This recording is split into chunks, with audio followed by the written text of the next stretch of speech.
বিদ্যালয় নাকি সাপের আখড়া?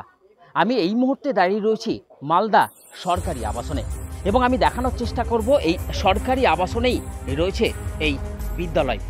এবং 21শে মার্চ আমরাই প্রথম NKTV বাংলায় দেখিয়েছিলাম এই সাপের আতঙ্কে বন্ধের মুখে এই প্রাথমিক বিদ্যালয়।